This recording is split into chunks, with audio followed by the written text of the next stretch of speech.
तो भिंड का विकास होने के लिए भाई यहाँ के नेताओं को सुधरना पड़ेगा और खासकर भिंड का विकास नहीं हो पा रहा है।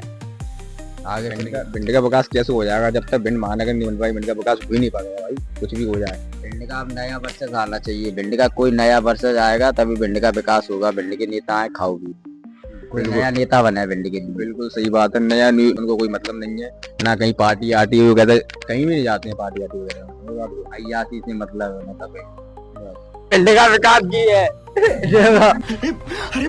अरे खतरनाक लोग हैं क्या शर्म नहीं आ रही ना बैठी है वीडियो के बारे में आप क्या चाहते हो नेताजी? मेरा नाम मुकेश दीक्षित और मैं भारतीय नमो संघ का प्रदेश संयोजक हूँ और सर्व समाज महासंघ का मैं राष्ट्रीय संयोजक होने के नाते भिंड का विकास जो भिंड 65 वर्ष पूर्व थी वही भिंड आज है। भिंड विकास के नाम पर सिर्फ एक दिखावा है भिंड के अंदर, जहां भिंड में एक और गौरी सरोवर जैसा जलाशय विद्यमान है, 1 सैकड़ा से अधिक भगवान भोलेनाथ के शिवालय विद्यमान है। जिस भिंड को धार्मिक नगरी बनना चाहिए थी वो भिंड आज अधर में लटका हुआ है और विकास के नाम पर भिंड बिल्कुल शून्य है। ना कहीं मेडिकल कॉलेज हैं, ना कहीं सड़कें हैं। आज आप अटे रोड चले जाओ, घंटों जाम लगा रहता है, जाम की स्थिति बनी रहती है। भिंड बजरिया की स्थिति देख लो, घंटों जाम लगा रहता है। ना भिंड में कोई रेलिंग पुल है, ना भिंड में पार्क है बच्चों के खेलने के लिए। भिंड विकास के नाम पर बिल्कुल शून्य है, ये भी किसी से छुपा नहीं है। और इसके जिम्मेदार यहाँ के भारतीय जनता पार्टी और कांग्रेस के बड़े राजनेता हैं, जिन्होंने सिर्फ अपना पेट भरने का काम किया। भिंड के विकास के नाम पर जिन्होंने कभी कोई कार्य नहीं किया, जिनके जो मुंह खोकर सिर्फ भिंड की बदहाली का तमाशा देखने का काम यहाँ के नेता करते रहे हैं, ये किसी से छुपा नहीं है। और अब भिंड की आम जनता बदलाव चाहती है।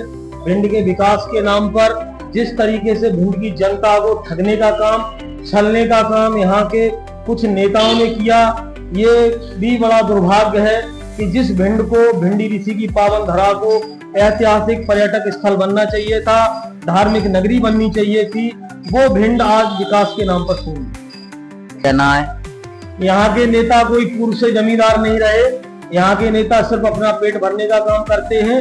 जिनके पास आज से 20 वर्ष पूर्व खाने को रोटियां नहीं थी, यही नहीं अभी और सुनिए, आज उनके घरों में करोड़ों रुपए के फर्नीचर लगे हुए हैं, करोड़ों रुपए की गाड़ियों में घूम रहे हैं, वातानुकूलित कमरों में बैठकर, एसी कमरों में बैठकर, जो आम जनता के विकास के नाम पर खिलवाड़ करते हैं। जनता के नाम से जो पैसा, सरकार के नाम से जो विकास के नाम पर जो पैसा आता है, मजा आया।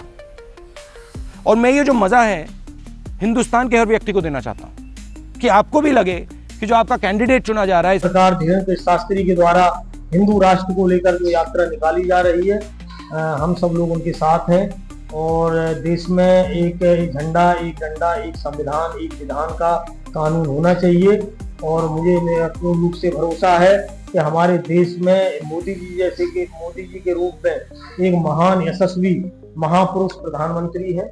निश्चित तौर पर आगामी समय में हमारे देश में जो जातिवाद, अलगाववाद का जो जहर चल रहा है, ये समाप्त होना चाहिए। हम सब इंसान हैं, मानव धर्म हमारा धर्म है, हमें सारे धर्मों का सम्मान करते हुए हमें इंसानियत की बात करना चाहिए। और देश पूरा हमारा सनातन है, हिंदू मुस्लिम सिख ईसाई सारे धर्मों के लोग सनातनी हैं, इसमें कोई संदेह नहीं। हमारी आर्य संस्कृति है और हम अखंड भारत के, उस भारत के लोग हैं जिस भारत में कभी जातिवाद, अलगाववाद नहीं था। आज देश में जातिवाद, अलगाववाद चरम सीमा पर है। ऐसे कुछ लोग हैं जो अपना चेहरा चमकाने के लिए अपनी सस्ती लोकप्रियता हासिल कर। जैसे कि आपने देखा, जैसे आप लोगों को बताया, समझाया कि भिंड के बारे में क्या होना चाहिए क्या नहीं, तो जैसे कि आप समझ रहे हो भिंड की तरक्की मुश्किल ये यहाँ तक है कि हो सकेगा कि यहाँ के नेता ही कोई सपोर्ट नहीं कर रहे भिंड को, तो क्या करें अपन बताओ। ठीक है, अब मुझे ये बताइए, अब इस बार एमएलए कौन बन सकता है भिंड का आपके नजरिए में?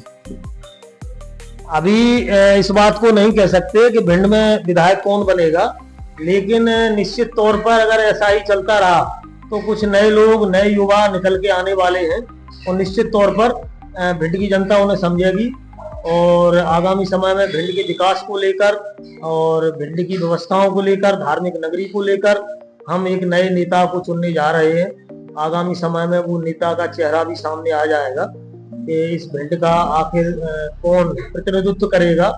और आज तक जो लोग प्रतिनिधित्व करते रहे हैं, निश्चित तौर पर उन्होंने सिर्फ अपना पेट भरने का काम किया, अपना घर बनाने का काम किया। जनता की सेवा से उन्हें कोई लेना देना नहीं रहा, भिंड के विकास से उन्हें कोई लेना देना नहीं रहा। ये भी किसी से छुपा नहीं। हम तो ये चाहते हैं कि जो भी है नेता, जो भी कोई भी बने, तो भिंड का विकास जरूर होना चाहिए। वैसे आपके लिए भिंड का विकास होना बहुत जरूरी है। भिंड का विकास होना बहुत ही महत्वपूर्ण है और अगर ऐसा ही चलता रहा तो भिंड से लोग पलायन कर रहे हैं, क्योंकि भिंड का कोई विकास नहीं है। भिंड में कोई शिक्षण संस्थान नहीं है, कोई मेडिकल कॉलेज नहीं है, कोई इंजीनियरिंग कॉलेज नहीं है। इसके अलावा भिंड में सड़कें नहीं है, भिंड में पानी की व्यवस्था गड़बड़ है। आप किसी भी चौराहे पे चले जाओ, वहां पर आपको कूड़ा करकट तमाम चीजें देखने को मिलती है। तो भिंड का विकास रुका हुआ है, उसके जिम्मेदार यहाँ के राजनेता हैं। बिल्कुल सही बात है। यहाँ का विकास बहुत ही मुश्किल से हुआ है, यहाँ पे पता है। जब तक ये महानगर नहीं बनेगी तब तक भिंड का विकास मुश्किल ही है यहाँ तक हो पाए, समझ लो।